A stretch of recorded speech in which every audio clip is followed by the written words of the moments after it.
नहीं है, नहीं है। हमने इस निजाम को नीचे लाना, इसको गिराने की जो है कसम खाई है। हम इस निजाम को नहीं चलने देंगे। ये इस्तीफा मैंने अपनी क़यादत को जमा करवाया। जिसने पार्टी से दगा किया, लोग उसके घरों का घेराव करेंगे इंशाल्लाह। ये कोई तरीकाकार है, ये कोई जमहूरी तरीकाकार है। 31 दिसंबर तक तमाम अरकान असम्बली अपने अपने इस्तीफे अपने पार्टी लीडर्स के पास जमा करा देंगे। 8 तारीख को अब या आर या पार इंशाल्लाह। ना आर हुआ ना ही पार हुआ। 4 घंटे तक ऑपोजिशन जमातों की क़यादत का इजलास हुआ, लेकिन बात वही है और जू की तू है। ऑपोजिशन जमातों की क़यादत 4 घंटे तक सर जोड़कर बैठी और फैसला ये किया कि इस्तीफे लिए तो जरूर जाएंगे, लेकिन दिए नहीं जाएंगे, क्योंकि वो इस्तीफे स्पीकर को नहीं पार्टी कायदीन को दिए जाएंगे। ऑपोजिशन के तमाम अरकान असम्बली को डेडलाइन दे दी गई है कि वो 31 दिसंबर तक अपने इस्तीफे अपनी अपनी क़यादत के पास जमा करा दें। 31 दिसंबर तक तमाम अरकान असम्बली अपने अपने इस्तीफे अपने पार्टी लीडर्स के पास जमा करा देंगे। मौलाना का ये बयान बता रहा है कि बात आज भी वहीं खड़ी है जहां ऑपोजिशन इत्तेहाद कायम होते वक्त थी। आज से तकरीबन 3 माह पहले जब ऑपोजिशन जमातों ने अपना इत्तेहाद बनाया था, इस्तीफे देने की बात की तो तब ही कर ली गई थी, लेकिन 3 माह पहले तय होने वाली बात पर आज भी 4 घंटे तक गौर क्यों होता रहा? आज ही फैसला करें कि हम असम्बलियों से मुस्ताफ़ी होंगे, तो अब तो कौमी असम्बली का स्पीकर भी मुझे जारी लगता है। अब जब पूरा पार्लियामेंट भी जारी हो जाए, उसका हुक्मरान भी जारी हो जाए, फिर किस लिए बैठे हुए हैं हम वहाँ पर? अपनी क़यादत को इस्तीफे जमा कराना ये कोई पहली बार नहीं हुआ। जब सेनेट में ऑपोजिशन की तहरीक अदम एतमाद नाकाम हुई थी, उस वक्त भी पीपल्स पार्टी के सेनेटर्स ने अपने इस्तीफे बिलावल भुट्टो जरदारी को जमा कराए थे। तब नून लीग के सीनियर रहनुमा ख्वाजा आसिफ ने इसे सियासी शोबदाबाजी करार दिया था। आज ऑपोजिशन जमातों के इजलास में यह फैसला भी हुआ कि कल एक और इजलास होगा। ये इजलास स्टीयरिंग कमेटी का होगा और इस इजलास में पहिया जाम हड़ताल और शटर डाउन का शेड्यूल तय होगा। स्टीयरिंग कमेटी इजलास में यह भी तय किया गया जाएगा कि इस्लामाबाद की तरफ लॉन्ग मार्च कब करना है। हालांकि इससे पहले मरियम नवाज आज होने वाले इजलास के बारे में ऐसे दावे कर चुकी थी, जिससे लगता था कि ना जाने ऑपोजिशन आज 8 दिसंबर को क्या करने जा रही। पीडीएम बहुत बड़े बड़े फैसले करने जा रही है इंशाल्लाह। 8 तारीख को अब या आर या पार इंशाल्लाह। ऑपोजिशन अभी इस्तीफे जमा करने की तारीखें तय कर रही है। दूसरी जानिब वजीर आज़म इमरान खान कहते हैं कि ऑपोजिशन ने इस्तीफे दे भी दिए तो वो इलेक्शन करा देंगे। सवाल यह है कि क्या ऑपोजिशन के 157 अरकान के इस्तीफे आ भी गए तो क्या असम्बली की कार्रवाई रुक जाएगी? और अगर इतनी तादाद में इस्तीफे वाकई आ जाते हैं और दोबारा इंतखाबात कराने का फैसला कर लिया जाता है, तो निगरान हुकूमत कैसे कायम होगी? क्योंकि निगरान हुकूमत के क़याम के लिए तो अपोजिशन लीडर से मुशावरत करना पड़ती है। क्या इसका मतलब है कि नई हुकूमत मुंतखब होने तक इमरान खान ही वज़ीर आज़म रहेंगे? इस पर बात करेंगे। हमारे ज़ेर मुमलिकत बराए पार्लिमानी उमूर जनाब अली मोहम्मद खान साहब मौजूद हैं और वज़ीर आज़म से मुलाकात करने वाले सीनियर सहाफ़ी जनाब रशाद भट्टी भी मौजूद हैं, और थोड़ी देर में नून लीग का वर्जन लेने के लिए हमारे साथ मियां जावेद लतीफ़ साहब भी मौजूद होंगे। अली मोहम्मद साहब, शुक्रिया आपके वक्त का। सर, ये इस्तीफे इतनी बड़ी तादाद में 140-45 इस्तीफे अगर आ जाते हैं तो आपने कहा हम इलेक्शन करवा देंगे। सर, इन हालात में जब कोरोना भी है, जब मामलात वैसे भी संभल नहीं रहे, आवाम सड़कों पर निकल रही है, क्या इलेक्शन कराना इतने बड़े पैमाने पे, क्या ये पॉसिबल, प्रैक्टिकल हो पाएगा आपसे? बिस्मिल्लाहिर्रहमानिर्रहीम, अल्लाहुम्मा सल्लि व सल्लिम मुबारक अला सय्यिदिना मुहम्मद रसूलुल्लाह खातमुन नबiyyin सल्लल्लाहु अलैहि व आलिहि वसल्लम। बहुत शुक्रिया अली हैदर साहब प्रोग्राम में बुलाने का। सियासत में जो है एक हफ्ता भी बहुत होता है। जो वो कहते हैं ना कि week is a long time in politics. Fazal Rehman साहब ने जो है 31 दिसंबर की तारीख दी है, तो अभी तो काफी टाइम है।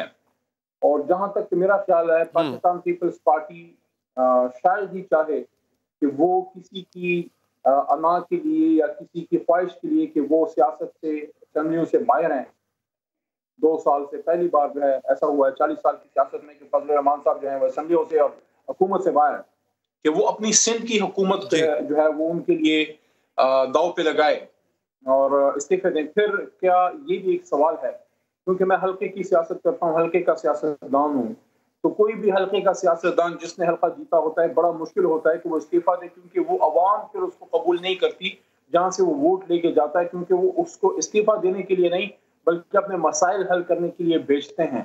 और जब आप इस्तीफा देते हैं वहां पे गैप पैदा होता है। अगर आपका कोई मुखालिफ जीत जाए तो बड़ा मुश्किल होता है कि वहां पे फिर कोई आपको दोबारा मौका दे। तो ये भी देखना होगा कि कितने, अगर ये इस्तीफे की बात आती है, नौबत आती है, तो कितने लोग इनके साथ इस पे खड़े होते हैं।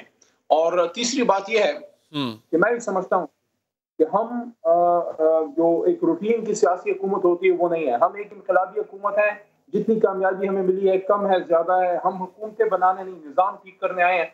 अगर इनके इस्तीफों से ब्लैकमेल होके हम घुटने टेक दें, इसका मतलब है कि फिर हमें सियासत में नहीं आना चाहिए था। फिर 2 पार्टी सिस्टम ही ठीक था। 3 पार्टी सिस्टम जो बना है, जो 2 पार्टी सिस्टम अली हैदर साहब टूटा है, उसका मकसद ये था कि हमने उस माफिया की कमर तोड़नी है जिसने पाकिस्तान का खून निचोड़ लिया है। ठीक, तो अली मोहम्मद खान साहब, इमरान खान साहब जो अभी एक सिटिंग हुई उनकी सहाफियों के साथ, उसमें उन्होंने कहा कि इनके पीछे कोई फोर्स है। तो खान साहब आप मतलब इसको एक्सप्लेन करेंगे क्या फोर्स है? इमरान खान साहब तक ये इंफॉर्मेशन है, किस तरह की इंफॉर्मेशन है? पीडीएम को कौन चला रहा है? किसके इशारे पे पीडीएम चल रही है? कौन सी फोर्स है जो पीडीएम के पीछे खड़ी है?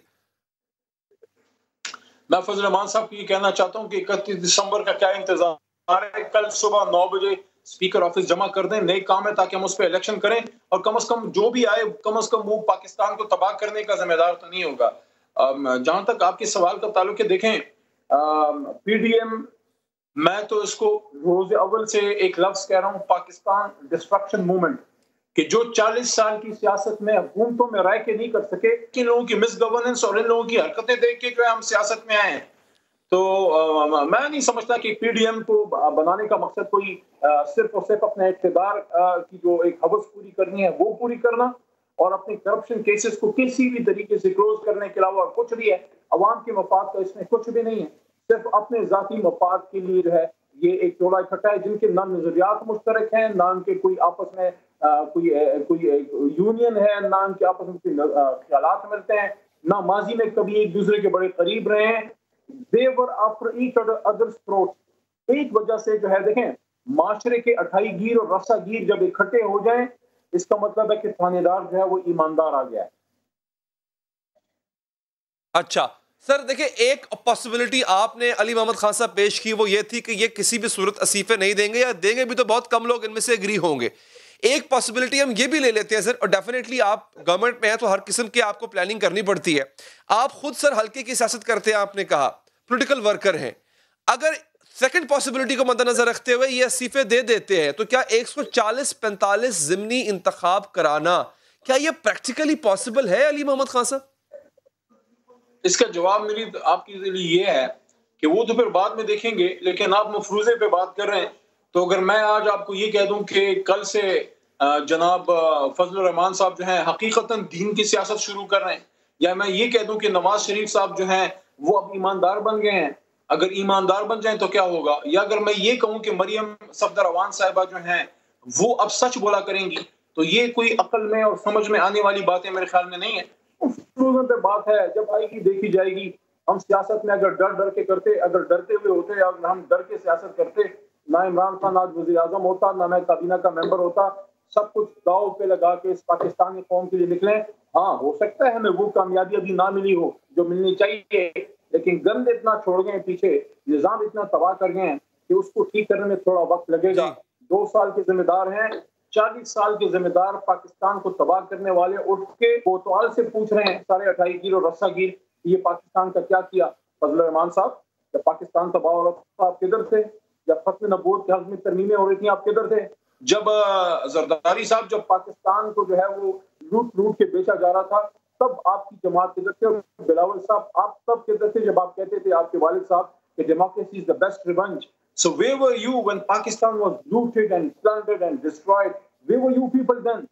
कहीं कोई सरे महल तो नहीं बना रहा था, कहीं कोई लंदन में बड़े बड़े फ्लैट्स और बड़े बड़े महल तो नहीं बना रहा था। ये वही लोग हैं, ये हैदर साहब बात भी अच्छी तरह जानते हैं, पाकिस्तान की अवाम भी उनकी रग रग से वाकिफ है।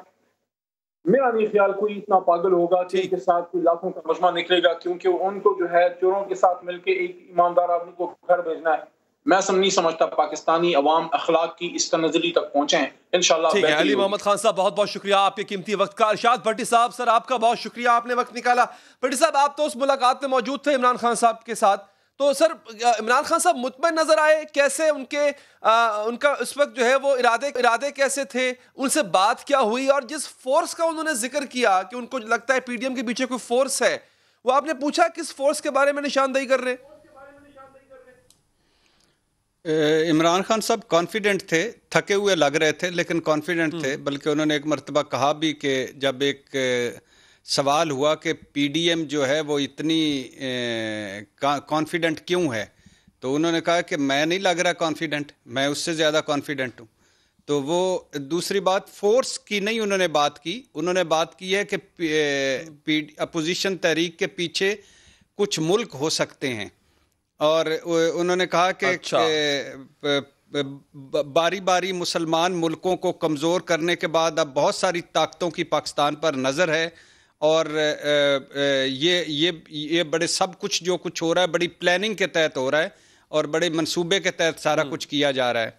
और बाकी उन्होंने इस तरह फोर्स का नहीं कहा कि कोई फोर्स थी, मुल्कों का कहा कि हो सकता है कि इसके पीछे मुल्क हों और हम उस पर नज़र रखे हुए हैं।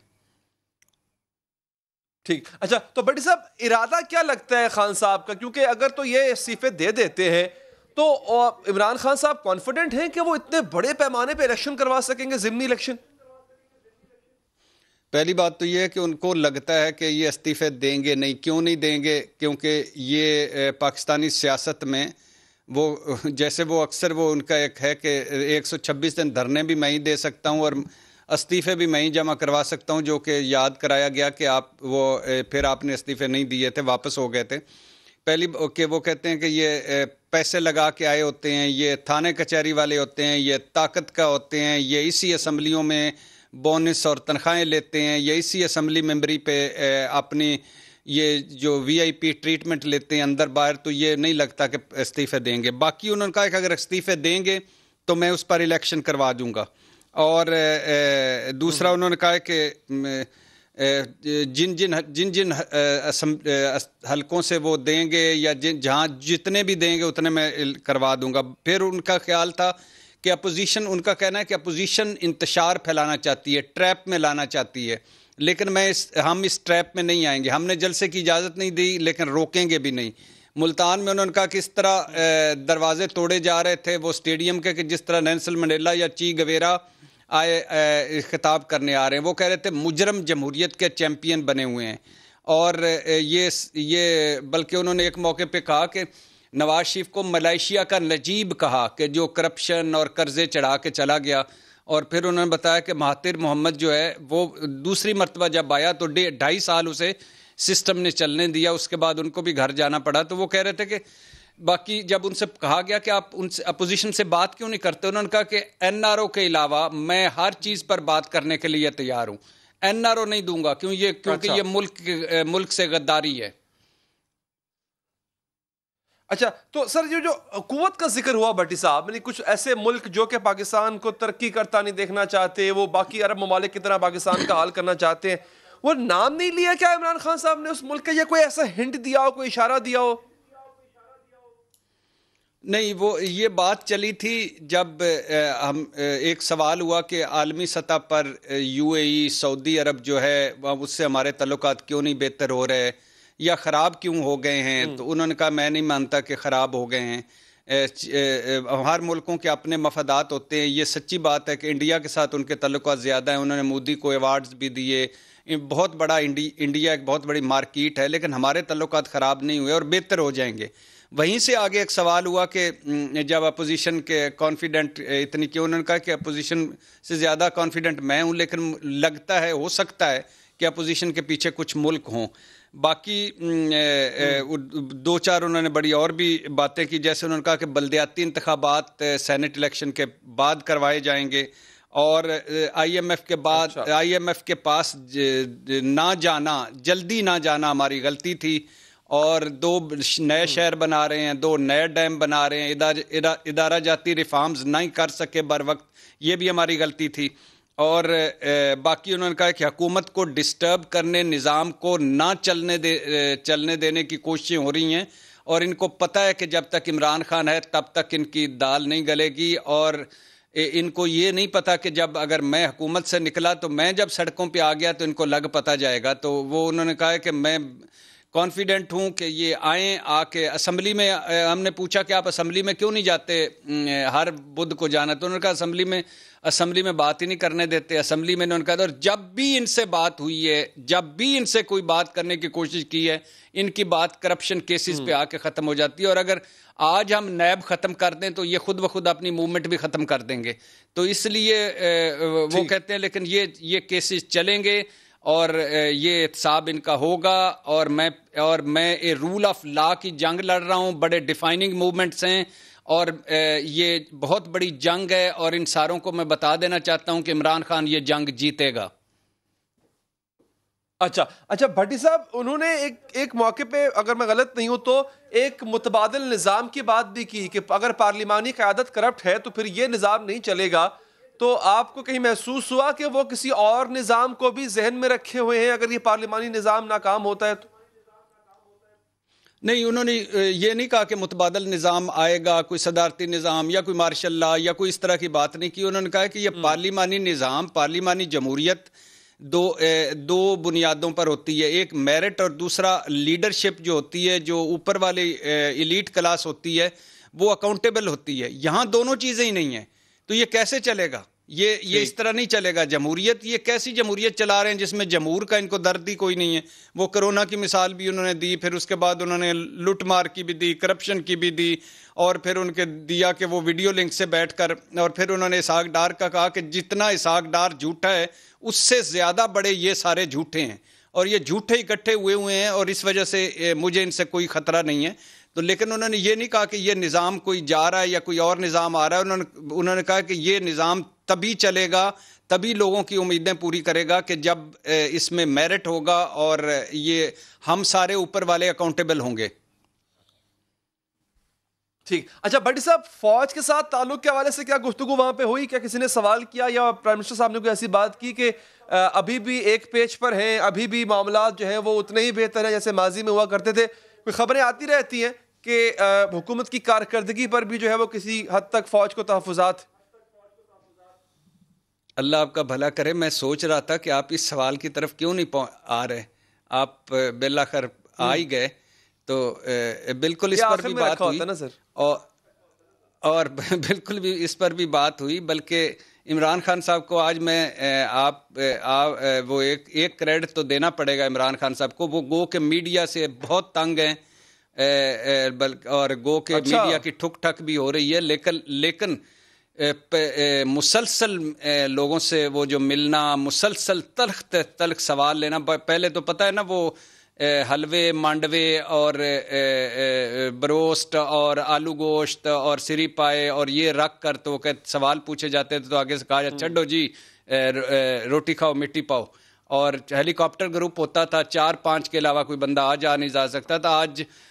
आज के भी जो आज कालम निगार थे और एडिटर्स थे और आज उनमें वो भी थे जिनका इख्तलाफ राय वो हमेशा रखते हैं इमरान खान से। तो इमरान फौज के बारे में पूछा सवाल, उन्होंने कहा कि बल्कि 2-3 सवाल उन्होंने ये जो एक वो कहा ना कि क्यों पीडीएम कॉन्फिडेंट है, वो भी इसी तनाज़ुर में सवाल पूछा। फिर दूसरा ये भी पूछा कि आप सिविल मिलिट्री तल्लुकात। फिर उन्होंने तीसरा पूछा, उन्होंने फिर वही एग्जांपल्स दी कि मेरे फ़ौज ने जितनी हेल्प इस गवर्नमेंट की है वो कमाल है। फ़ौज और हुकूमत के तल्लुकात मिसाली हैं, 1 पेज पे हैं। और दूसरी बात है कि क्योंकि मैं भी ओपन हूँ, मैं जो कुछ कर रहा हूँ उनको पता है कि मैं चोर नहीं हूँ, लुटेरा नहीं हूँ, लुटमार करने वाला नहीं हूँ और इसलिए हमारे दरमियान कोई ऐसा प्रॉब्लम नहीं है, हम आंगी है। और ये उन्होंने इस बात को रद्द किया कि पीडीएम के पीछे कोई इस हमारे अंदरूनी कोई ताकत या फोर्स हो सकती है, बल्कि उन्होंने कहा कि मुझे लगता है कि पीडीएम के पीछे कुछ मुल्क हो सकते हैं, अपोजिशन के पीछे।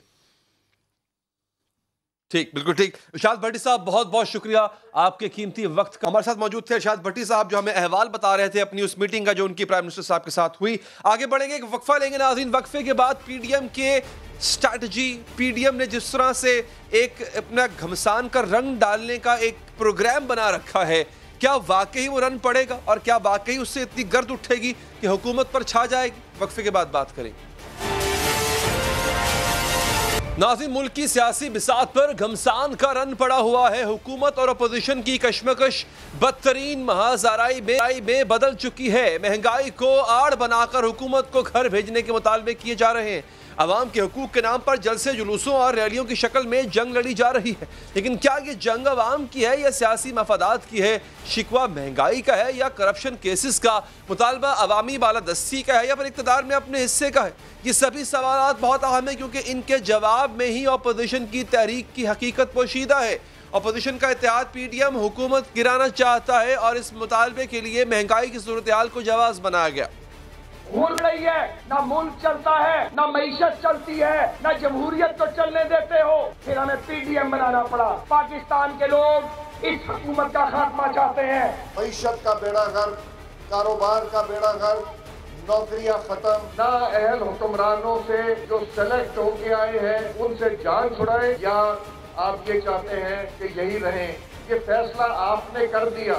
ऑपोजिशन कह रही है कि महंगाई की वजह से अवाम परेशान है, इसलिए हुकूमत इस्तीफा देकर घर जाए। लेकिन हुकूमत का मौक़िफ़ है कि ये महंगाई नहीं बल्कि एनआरओ के लिए किया जा रहा है। अपने खिलाफ मुकदमात ख़त्म कराने के लिए अवाम का इस्तेमाल किया जा रहा है।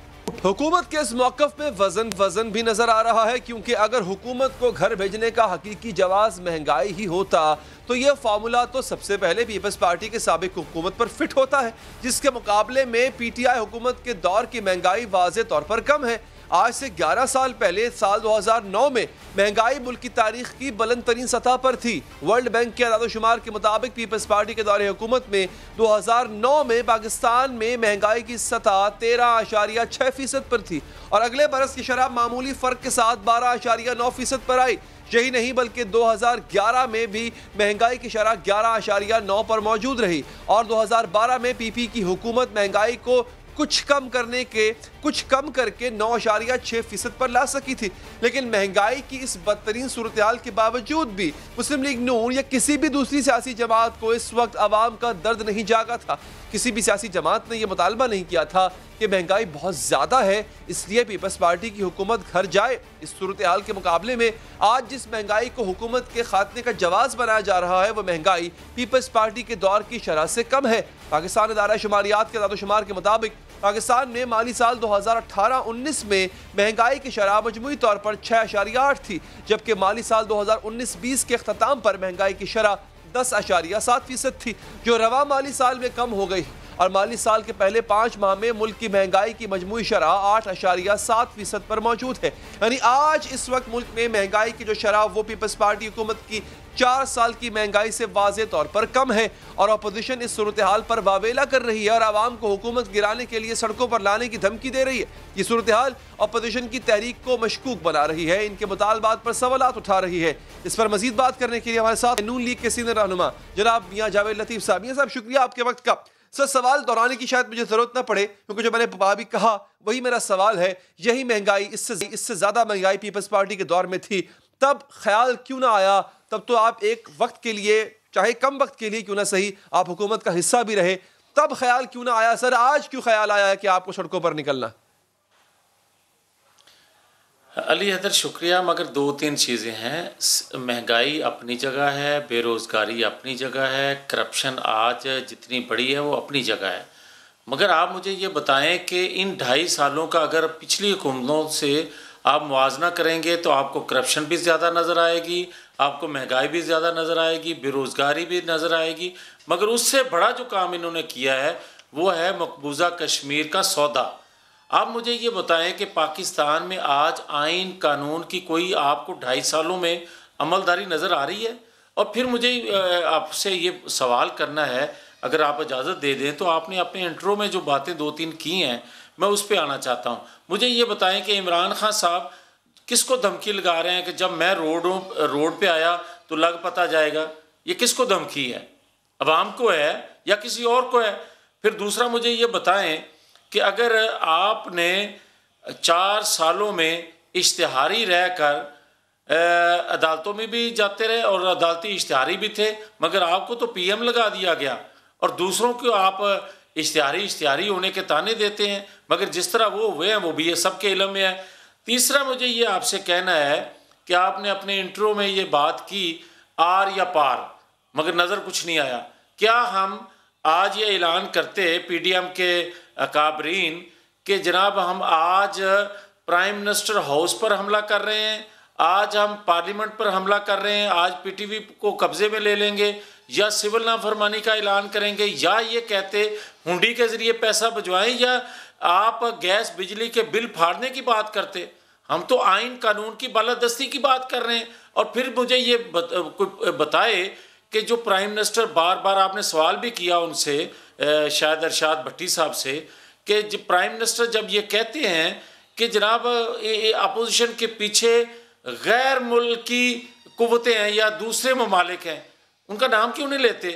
और फिर मुझे ये बताएं, जब वो कहते हैं कि पाकिस्तान तरक्की कर रहा था, जो लोगों को या दूसरे ममालिक को ये कबूल नहीं है, तो 2.5 सालों में पाकिस्तान ने तरक्की क्या की है ये तो बता दें, जिसके खिलाफ सर मैंने ना बड़े ही सुकून से आपके जवाब इसलिए सुना क्योंकि मुझे इंतजार था कि कहीं मेरे सवाल का जवाब मुझे मिल जाएगा आपकी गुफ्तगू में से, लेकिन सर वो नहीं मिला। देखिए मैंने सर आपके सामने नंबर स्टेट किए हैं, मैंने आपके सामने फैक्ट्स रखे थे कि कितने अशारिया कितने फीसद महंगाई आज है, कितने फीसद महंगाई पीपल्स पार्टी के दौर में थी, और बेरोजगारी का यही हाल था, बिजली तब नहीं आती थी, लोड शेडिंग उरूज पर थी, मामला बहुत ज़्यादा ख़राब थे। तो सर ये एहतजाज, ये हुकूमत घर भेजने की वाली बात बड़े प्रिसाइज है। मेरा सवाल है सर, ये तब क्यों नहीं किया, ये आज क्यों हो रहा है? अगर महंगाई ही मसला है तो सर ये फिर आपने तब क्यों नहीं उठाया जब पीपल्स पार्टी की गवर्नमेंट थी? आ जाए इस पे बात कर लेते हैं। अली मुझे ये बताएं कि 2013 में जब हमें हुकूमत मिली तो उस वक्त पाकिस्तान के अंदर बिजली थी, हमने बिजली के कारखाने लगाए। 2013 में दहशतगर्दी थी, हमने दहशतगर्दी से अमन की तरफ पाकिस्तान को लेकर आए। अब आ जाए आप जो महंगाई का जिक्र कर रहे हैं, हमारे दौर में 37 रुपीज़ 37 रुपए का 1 किलो आटा था। आज मुझे बता दें कितने में मिल रहा है आटा 1 किलो? मुझे ये बताएं उस वक्त सब्जियों की कीमत क्या थी, दालों की कीमत क्या थी, गैस बिजली के रेट्स क्या थे, पेट्रोल की कीमतें क्या थी, डॉलर की कीमत क्या थी, आपके रुपए की कदर उस वक्त क्या थी? मुझे आप बता दें।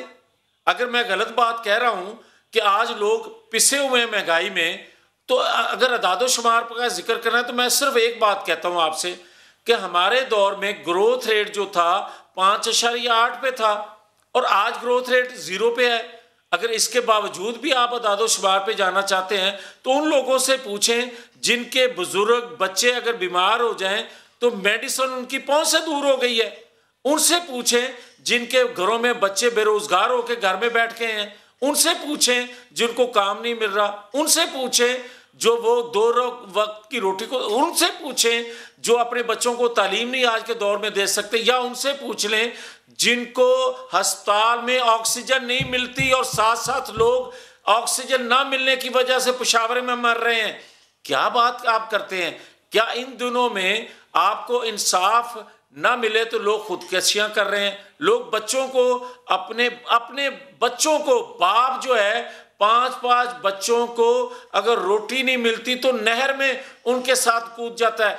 क्या आप ये लोगों से तसव्वुर करते हैं कि सारे लोग खुदकशियां करें मगर हुकूमत के खिलाफ ऐलान जंग ना करें? दौर की बात तो की नहीं थी मैंने, आपके दौर की तो बात की नहीं मैंने, की पीपल्स पार्टी के दौर की बात। लेकिन चले अगर फर्ज कीजिए आपके दौर की बात भी कर लें तो आपके दौर में ही यही मौलाना फजलुर रहमान थे, यही जरदारी साहब थे जो आपकी जीत को आरओ इलेक्शन कहा करते थे। तब ये लोग आपके खिलाफ नहीं निकले। तो मैं हैरानी देखिए सिर्फ इस बात पर है कि दोनों दवार में, आपका दौर हो पीपल्स पार्टी का दौर हो, दोनों दवार में आप दोनों को, इन दोनों जमातों को एक दूसरे पर तहफ्फुज़ात थे मगर कोई किसी के खिलाफ निकला नहीं। आज आप दोनों इक़्तिदार में नहीं है तो फिर आप पीटीआई की हुकूमत के खिलाफ निकल रहे हैं। नहीं अली आप रुक जाएं। मुझे अगर आपने कहा है ना कि हमारी हुकूमत के दौर की बात नहीं कर रहे, मैं पीपल्स पार्टी के दौर की बात कर लेता हूँ। जब परवेज़ मुशर्रफ का दौर था 2000 से 2008 तक, उसका मुआवजा करें पीपल्स पार्टी के दौर से।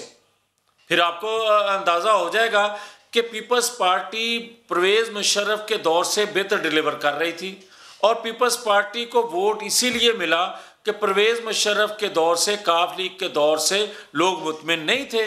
तो आप आ जाए 2008 से 2013 तक, उससे लोगों ने मुआवजा किया तो लोगों ने मुस्लिम लीग को चुनाव किया। मगर मुझे आज ये बताएं कि 2018 तक का पीरियड जो था 2013 और 2018 का, उसमें पाकिस्तान के अंदर बिजली के कारखाने लगे, पाकिस्तान में सी पैक आया, पाकिस्तान में दहशतगर्दी का खात्मा हुआ, अंधेरों से निकल के रोशनियों के पाकिस्तान की तरफ लोग, बड़े रोजगार लोगों को मिलना शुरू हुआ, महंगाई कंट्रोल हुई। तो क्या बात हुई कि नवाज शरीफ को हटाना लाजम करार दे दिया गया? क्या बात हुई कि मुझे ये बताएं कि अरशद मलिक से आपको सजा दिलवाना ज़रूरी हो गया? क्या बात हुई कि 2014 में जब चीन के प्रेसिडेंट आ रहे थे तो आपको धरना देना लाजम हो गया? क्या उस वक्त कौन सी कुव्वतें थी, कौन से ममालिक थे जो पाकिस्तान की तरक्की को रोकना चाहते थे? बात तो उस वक्त करनी चाहिए थी, ये आज कर रहे हैं।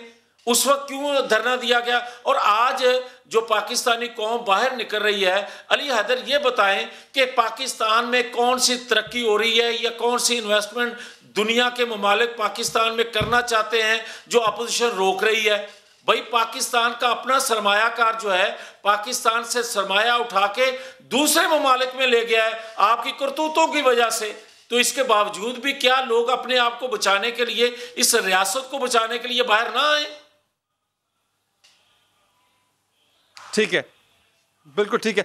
बहुत बहुत शुक्रिया आपका मियां जावेद लतीफ साहब, आपने वक्फा लेते नाज़रीन। वक्फे के बाद भारतीय दहशतगर्दी पर बात करते हैं। कराची में जिस तरह से एक दफा फिर कुछ तो खूं का बाजार गर्म करने की कोशिश, भारतीय कोशिश जारी है, इस पर बात करेंगे वक्फे के बाद।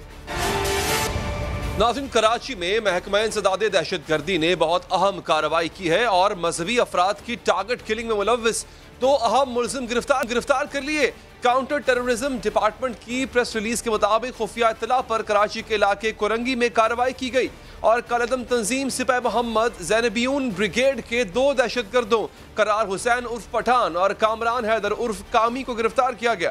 गिरफ्तार मुलजमान के कब्जे से 30 बोर पिस्तौल, 9 mm पिस्तौल और 9 राउंड्स बरामद किए गए। गिरफ्तार मुलजमान ने 2007 से लेकर 2018 तक मजहबी टारगेट किलिंग की है, उसकी वारदातों का एतराफ भी किया। कामरान हैदर उर्फ कामी ने 2001 से 2018 तक 12 अफराद को कत्ल किया। प्रेस रिलीज के मुताबिक दौरान तफ्तीश मुलजिम ने जामे बनोरिया टाउन के शेख अहले हदीस मौलाना यूसुफ लुधियानवी की टारगेट किलिंग, मुफ्ती निजामुद्दीन शामजई की टारगेट किलिंग, सिपह सहाबा के मकामी जिम्मेदार मुफ्ती महमूद की टारगेट किलिंग और नाजिमाबाद में हरकतुल मुजाहिदीन के कैंप पर फायरिंग के हवाले से सनसनीखेज इंकशाफात किए। कर्रार हुसैन ने बताया कि इसने 2007 से 8 तक डॉक्टर महबूब और मुदस्सिर समेत 3 अफराद को कत्ल किया। 2012 से 13 के दौरान इसने सिपह सहाबा और जमात इस्लामी से ताल्लुक रखने वाले 2 अफराद समेत 5 अफराद को कत्ल किया। CTD की प्रेस रिलीज के मुताबिक पकड़े गए दोनों मुलजिमान पड़ोसी मुल्क से तरबियत याफ्ता हैं। असलहा चलाने, बम चलाने, तैयारा शिकन गन चलाने, खुदकुश जैकेट्स बनाने की तरबियत ले रखी है। इस हवाले से मजीद जानेंगे हमारे नुमाइंदे आमिर मजीद से। आमिर, मजीद क्या इंकशाफात किए इन लोगों ने जिनको पकड़ा गया है, और क्या अब पुलिस जो है वो बता रही है कि मजीद लोग भी इंकशाफ हो सकता है, मजीद लोग भी पकड़े जा सकते हैं? जी अली, एक बहुत बड़ी कामयाबी हासिल की है काउंटर टेररिज्म डिपार्टमेंट ने। कलदम तंजीम सिपाही मोहम्मद के ज़ैनबियून ग्रुप के 2 कारिंदों को गिरफ्तार किया गया है और इनके मुतालिक बताया गया है ये कराची में 1-2 साल से नहीं बल्कि 20 सालों से टारगेट किलिंग कर रहे हैं। ये मजहबी बुनियादों पर टारगेट किलिंग करते थे। इनकी जो अहम जो उन्होंने टारगेट किलिंग्स की हैं उनमें मुफ्ती शामजई साहब हैं, जामिया बनोरिया के शेखुल हदीस हैं लुधियानवी साहब, वो इसके अलावा मुफ्ती महमूद साहब हैं, उनकी टारगेटेड किलिंग जो है वो इन्होंने की है। इसके अलावा वक्तन फ़वक्तन मुख्तलिफ जो रिलीजियस रैलीज़ हैं उन पर भी इन्होंने अटैक किए हैं और कई अफराद को टारगेट करके उनको कत्ल भी किया गया है।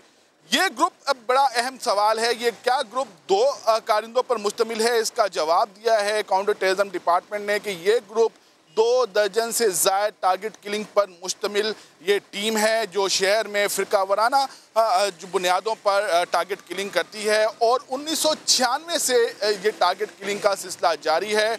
ये अफराद पकड़े क्यों नहीं गए, इसका भी सवाल किया गया CTD से। तो एक हैरान कुन इंकशाफ सामने आया है जो सुनकर आप भी परेशान हो जाएंगे कि ये जो मुल्जिमान हैं टारगेट किलिंग करते थे और टारगेट किलिंग के बाद ये जो पड़ोसी ममालिक हैं वहाँ पर फरार हो जाते थे। इनका कराची में जो स्टे का दौरानिया था वो 24 से 48 घंटे होता था। ये कराची में आते थे, टारगेट करते थे और टारगेट करने के बाद यहाँ से फरार हो जाते थे। अब CTD ने ये 2 कारिंदे गिरफ्तार किए हैं और इनके अब सहूलतकारों के पीछे जाया जा रहा है कि उनके सहूलतकार कौन थे और इनके मास्टरमाइंड कौन थे जो इनको टारगेट असाइन करते थे, जिसके बाद वो उसकी निशानदेही पर यहाँ पर कराची आते थे और आकर टारगेट किलिंग करते थे।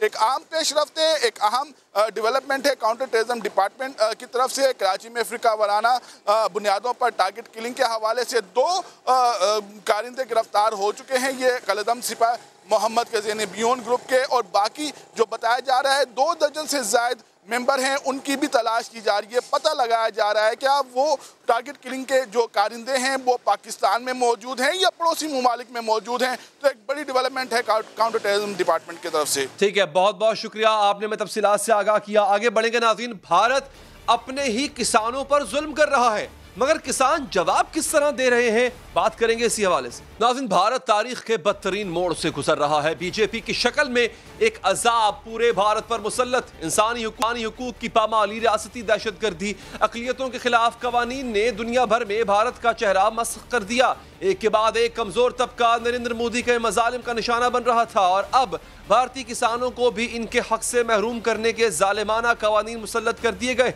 इन कवानीन की आड़ में किसानों के इस्तेहसाल की बदतरीन साजिश रचाई जा रही है।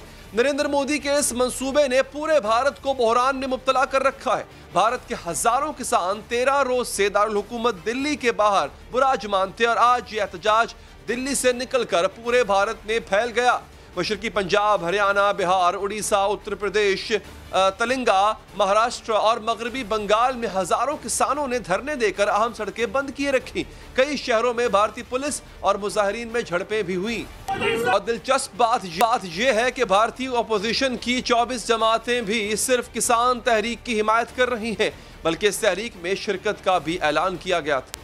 लेकिन किसानों ने हिमायत करने वाली तमाम सियासी जमातों से अपील की है कि वो इस तहरीक को सियासी रंग न दें और किसानों की हिमायत में निकलने वाली जमातें अपनी पार्टी परचम साथ न लेकर आएं और सिर्फ किसानों की हिमायत करें। सितंबर के महीने में भारतीय हुकूमत ने ज़राअत के शोबे में बाजार को सहूलियात फराहम करने वाले कवानीन मुतारिफ करवाए थे, लेकिन तब से किसान इन कवानीन को किसानों के हुकूक के खिलाफ करार दे रहे थे और हुकूमती हठधर्मी के बाद उन्होंने मजबूर होकर दारुल हुकूमत दिल्ली का रुख किया और अब 13 रोज से मशरकी पंजाब, हरियाणा, दिल्ली, राजस्थान और उत्तर प्रदेश के किसान दिल्ली के रास्तों पर खुले आसमान तले धरना दिए बैठे हैं। इस धरने की खास बात यह है कि इसमें बूढ़े भी हैं, जवान भी हैं, बच्चे और खवातीन भी, और सब यही चाहते हैं कि मोदी सरकार अपना फैसला वापस ले। नाजरीन, लंगर खाने इस वक्त जो है वो ट्रैक्टर ट्रॉलियां लेकर लोग वहां पर आए हुए हैं और कई माह से राशन ट्रैक्टर ट्रालियों में बसेरा और सड़कों के ऊपर चलते हुए लंगर खाने देखकर अंदाजा होता है कि वो अपने मुतालिबात मनवाए बगैर कहीं जाने वाले नहीं है। भारतीय किसानों के एहतजाज का मामला सिर्फ भारत तक ही महदूद नहीं, बल्कि लंदन, कनाडा, अमेरिका समेत दुनिया भर में जहां जहां सिख है वहां भी किसान तहरीक की हिमायत और मोदी सरकार की मजम्मत जारी है। सवाल यह है कि भारतीय हुकूमत ने नए ज़राई कवानीन में ऐसी क्या खराबी की कि पूरा भारत इसके खिलाफ एहतजाज कर रहा है। 2 माह पहले सितंबर में बीजेपी सरकार ने ज़राई इस्लाहात के नाम से 3 कवानीन मंजूर करवाए थे, जिसके तहत ज़राई इजनास की खरीदो फरोख्त के लिए निजी शोबे को बराह रास्त रसाई दी गई है। इन नए कवानीन से निजी खरीदार भी मुस्तकबिल में फरोख्त के लिए ज़रूरी अजनास ज़ख़ीरा कर सकता है, जो कि इससे पहले सिर्फ हुकूमत से मंजूर शुदा एजेंट ही कर सकता था। और सबसे बड़ी तब्दीली यह है, किसान अपनी पैदावार बराह रास्त निजी शोबे को मार्केट कीमतों पर फरोख्त कर सकेंगे। इसके साथ ही हमारा प्रोग्राम यहाँ पर खत्म हो जाता है। दीजिए इजाजत, अल्लाह ने के बाद।